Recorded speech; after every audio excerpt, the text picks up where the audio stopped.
Yep. Thank you all for coming. Yes. Thanks to Melinda McCown for hosting us, and to the Buckham Board for hosting us, and to Jeff and for you to come on a busy night.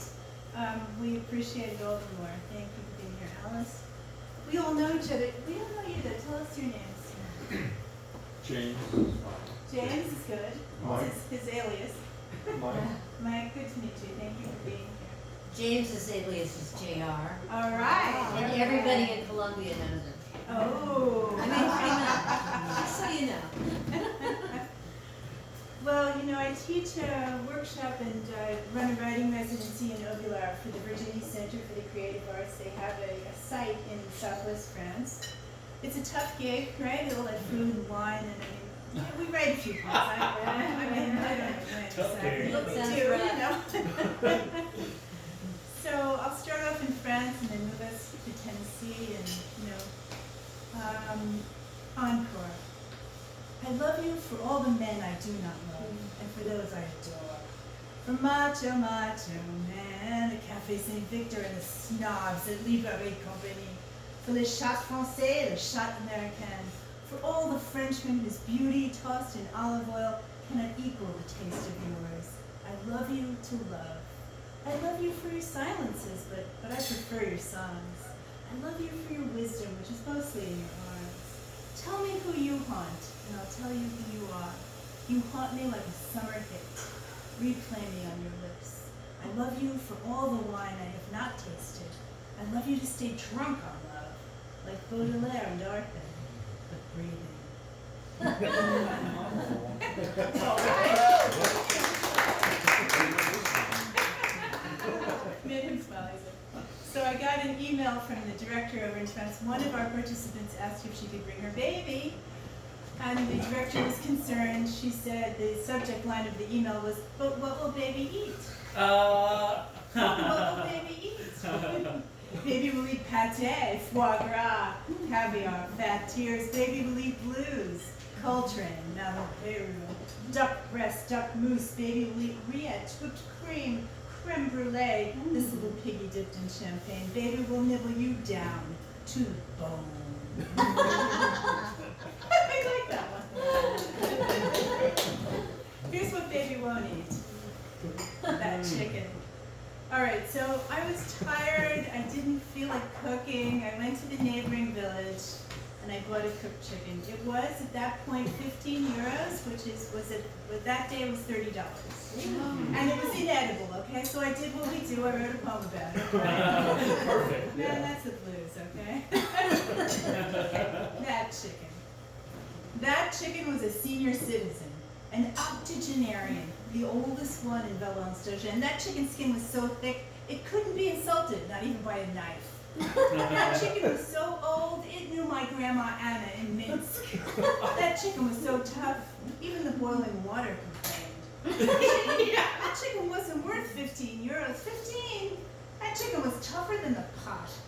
Tougher than the teenage boys who rumbled last night by the dock, and much less sexy.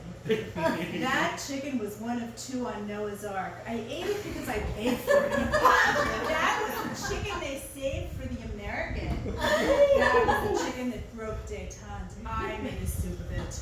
And with enough hours and white wine, even the oldest clucking citizen of the Republic gave way to my tea. A loaf of olive bread to distract me, I polished off that beast. But was it a chicken or a buzzard? Je m'en fous. For 15 euros, I'd eat a hedgehog if it landed in my shopping bag. I've never spring chicken, but I'm livelier than that old girl.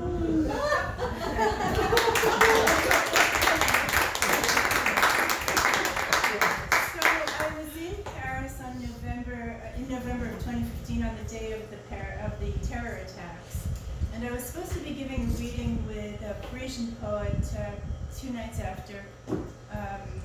At a cafe, a traditional cafe, and I got an email from her that just simply said, "This is not the time for poetry." Now, how do you feel about that? It's always time for poetry. So what he said. You know, what I learned pretty quickly was that people grieve differently. Okay, they respond to tragedy differently. She couldn't. And but immediately another Parisian poet stepped in, and I felt like, like a reporter, like I want to bear witness to this, so I wanted to do it. And went to the cafe. The place was mobbed. There were people, Parisians, French, English, Canadians. People just wanted to hear something that made sense, And so we all leaned in, and I said to them, what do you want to hear? And they said, something funny, so I did the chicken. Oh, perfect. And we all had dinner together, and we had chicken. And they were like, is this the chicken? And right after I wrote that poem, my first reading after that was at the John O'Connor Senior Citizens. And I was so proud of myself. No, this is a great poem. I got it. I was like, that chicken was a senior citizen, and they looked at me like, so are we. Oh, did you ever find yourself reading it, wrong is the wrong? Yeah. It was all wrong. All right, well. Well, yesterday was the anniversary of the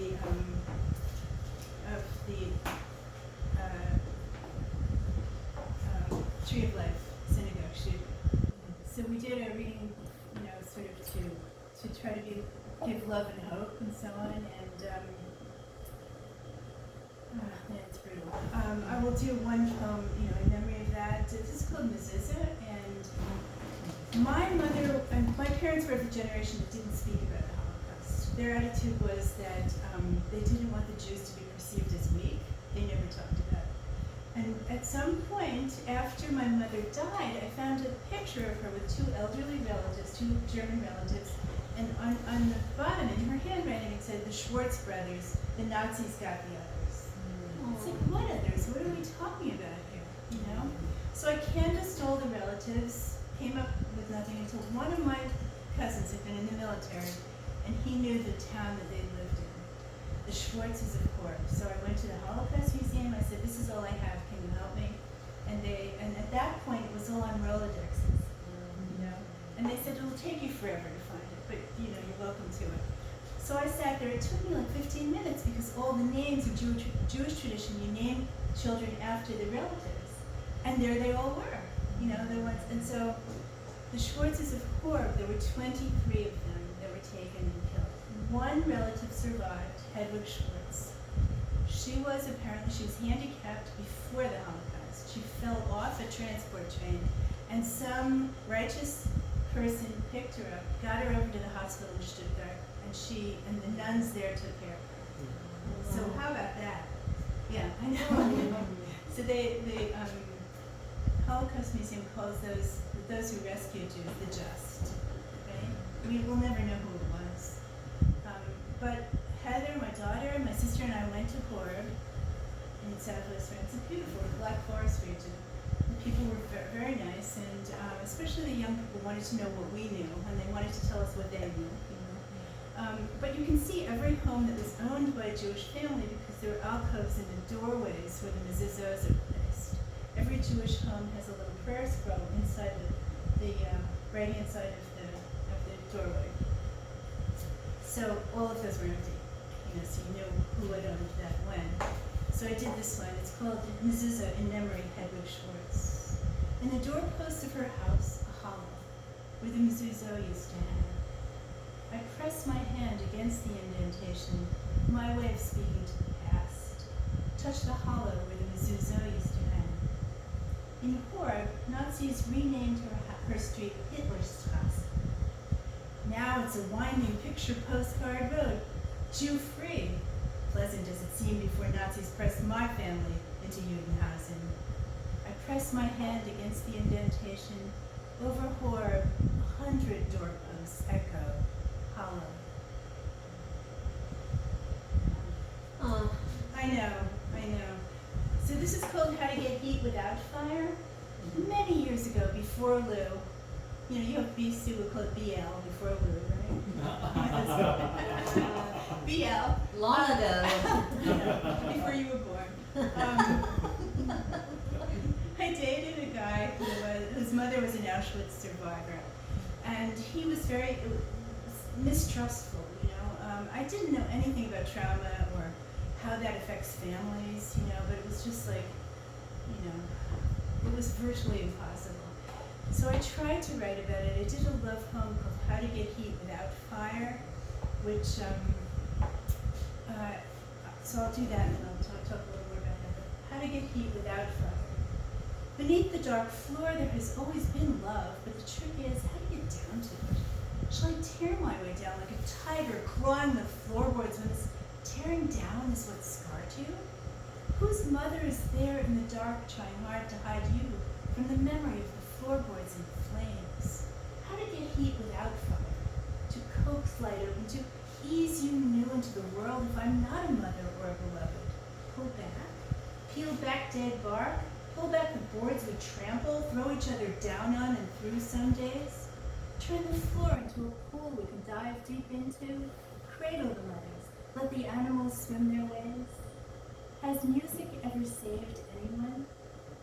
Then I will re-enter my life as sound, as notes strung like pearls that you have yearned to enter. I will be sound, and silence, listening. Oh, beautiful. So, the song cycle was set to music called How to Get Heat Without Fire by Tom Sepullo, a New York composer. If you Google my name and How to Get Heat Without Fire, the song cycle will come up as 4 songs. And I went to Cooper Union to the Great Hall to hear the premiere of that Songs for Soprano. And the soprano did that. It was how to, I will be sound in silence, listening. And this enormous, beautiful woman who was singing sound in silence, listening. She had her arms up. The room resonated. It was like, oh, so that's what that meant. That's what that meant, right? Isn't that cool? All right, well, I will do maybe a few more from this. Do you have any requests? You request that I hold on to. What is your request, Jeff Arden? Either the warning poem or the one where you talk about being on the rowboat and your mother's got no makeup. Oh, no makeup. Makeup? Oh my gosh. You got that? No makeup. Let's see. That's vintage. Let's see. You've got it. Just the title scares me. And also, the title for that, Packing Lot. Ah, all right. Great. Let's see. So you've got no makeup. Here it is. It's on page 89. Let's see if we can do it by heart. When I had my first marriage, I'm sorry. It's good we can laugh. Yeah. Because otherwise, right? And it was makeup. I went to Bendel's for a makeup lesson. It was a couple $100, right? And I looked and the guy looked at me. I sat down, the guy looked at me and said, makeup can only do so much. Oh. And I was 23. I was totally, I was so hurt, right? Oh, Such a good line. Of course, you gotta steal it. Right? That's the shadiest of lines. Makeup can only do so much, Marco at Bendel said when I went for my wedding consultation. He would try. To bulk up the fairy tale aura, he glued my turquoise and candlelight lids with spidery lashes and presto, piled on a braided hairpiece, kind of hairy holla. When I walked down the aisle that first time, 1969, the year of Zeffirelli's Romeo and Juliet, I was a vision of loneliness. My father offered under his breath, you don't have to marry him. Gave me away. I didn't get stoned until the reception. Where drunk Uncle Sammy pulled down his pants. It's on the video. But what happened at the motel was no joke.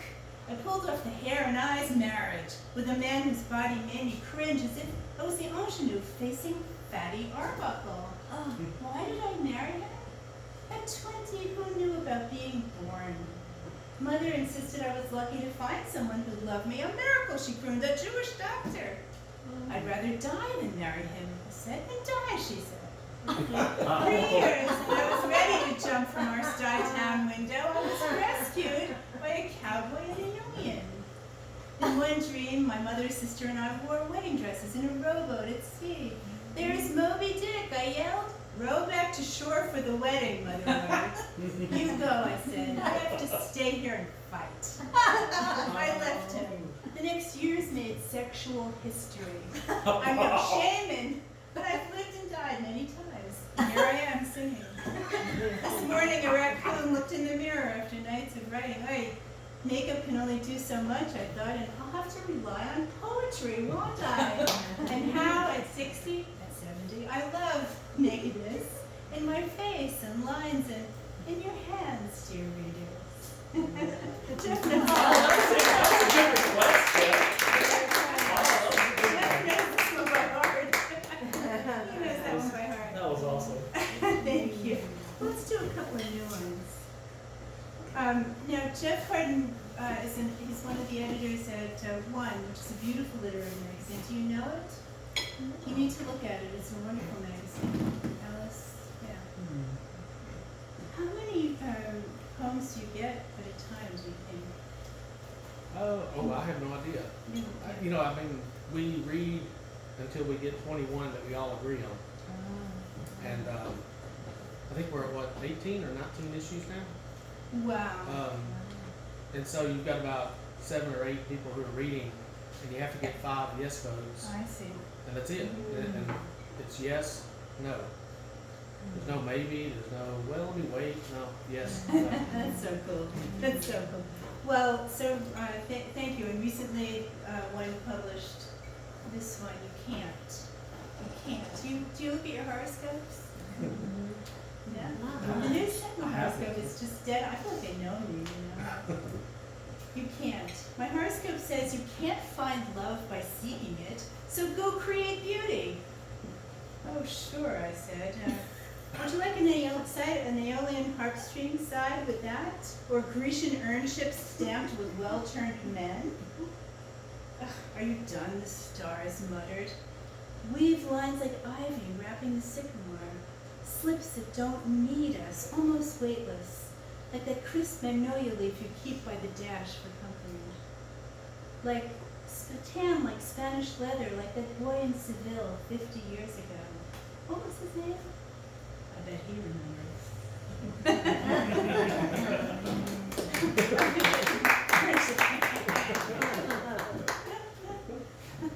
All right, what about anti-Trump poems? Are we okay with Oh my that? gosh, Okay. you're speaking my language. Lock him up! Woo! Up! Are you okay? I didn't catch it. Good. That's an anti-Trump poem. Oh. He's cool. He's just Democrat. Good. Okay. And by the way, if you have strong political poems, I like Cutthroat magazine for that. So do try them. William Pitt Root is a really good editor. Lately he's been suffering from, I think he's had some migraines. So his wife, what's her name? Pam Ushuk. She reads everything to him. She reads them out loud, every poem they get. I know. Yeah. This is called No More. I'm giving up fear for Passover, giving up excuses for Trump. Think Pharaoh, plagues, poisoned air, think locusts, his lies. Boils, his son-in-law, thought-free, simple sentences. Bad. Here we are. I'm not giving up hope. I'm not giving up love or younger men. I married a good one. I'm not giving up on friends, on something, on surviving this asshole. I can read my writing there. Let's condense 40 years of wandering into the poetry, into one path, 2020. I'm not giving up my vote, my faith, no matter how many hate-filled shooters pierce the air. Yiskadal v'yiskadash, Yiskadal v'yiskadash, Yiskadash. Praise be the name of God now and forever. I love all things. Oh, okay, most things. Many men and women, cats, dogs, whippoorwills. I love hope, yours and mine. Together, like trembling leaves, we'll wave to the spring, point like ancient weather vanes toward a tyrant-free tomorrow. Yes!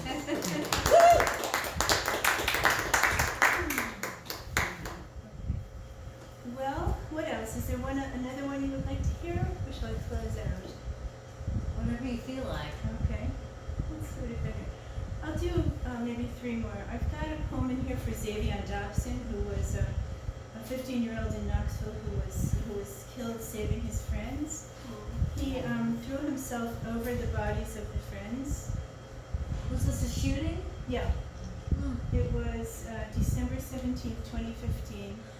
And he saved the other 2, but he was killed. And so I was teaching advanced poetry, the undergraduates at that point, and I asked the students, what would you like to do? And they said, let's do a poetry, a little pamphlet of poetry for his mother in honor and memory of him.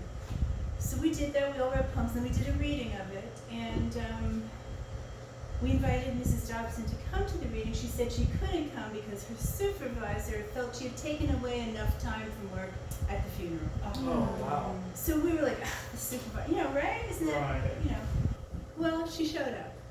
She came to the reading, and each student read the poem, and she hugged each one after the poem.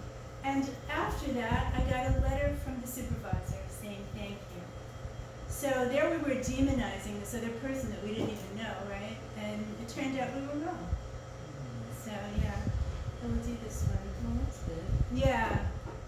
Too soon, Xavier, in memory of Xavier Dobson, killed by gunfire in Knoxville, 12/17/2015. A 15-year-old should be dreaming about prom, whom to invite, about football, number 24, sprinting to the end line, about classes, colleges, anything. But Xavier Dobson hurled his strong young body in the way of bullets. His body was too human to shatter metal. His body proved strong enough to stop bullets from killing 2 friends. Young women who will embody his memory as long as they live. Maybe they will call his son Xavier and tell him, you were named for a man who was not too young to do the right thing. A hero. Yes, we know. Teens will sigh. President Obama invoked him, the young man who sacrificed himself without a breath of doubt. But I am thinking now of Mrs. Dobson, his mother, who taught him to think first of others, thinking of the ache, the emptiness, her son shattered by cold metal, fired from the hands of 20-somethings, barrage of bullets, senseless shooting spree, as if there could be a sensible, meaningful shooting spree. Xavier, a beautiful name, his mother's consolation. A 10th grader, he should be home studying biology, playing ball. He should still be with his family. Aren't I a mother too? So I lay my heart on the page for Mrs. Dobson.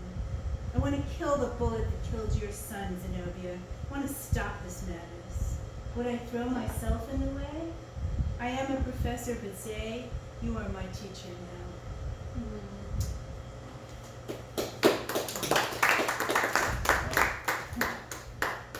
Saying goodbye.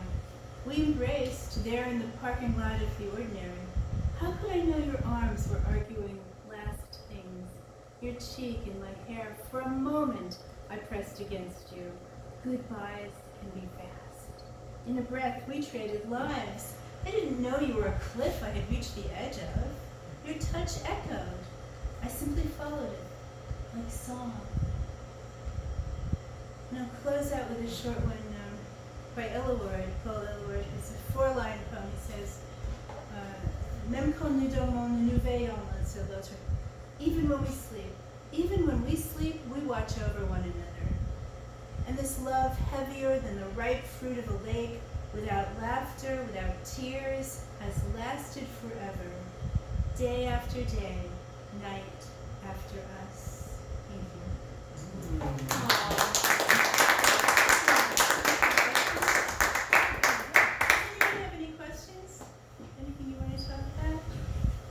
What are you thinking? I love the whole reading too. And one thing I was thinking about as y'all were both going through, like y'all like began with little stories of like just small events that like led you into these big poems, and I was like, man, that's interesting. Like how the development of like I would feel like it would be like a series of events that would lead you to write these big long poems, or But yeah, it's just small little things in life sometimes, like a candle, like light or something. Everywhere.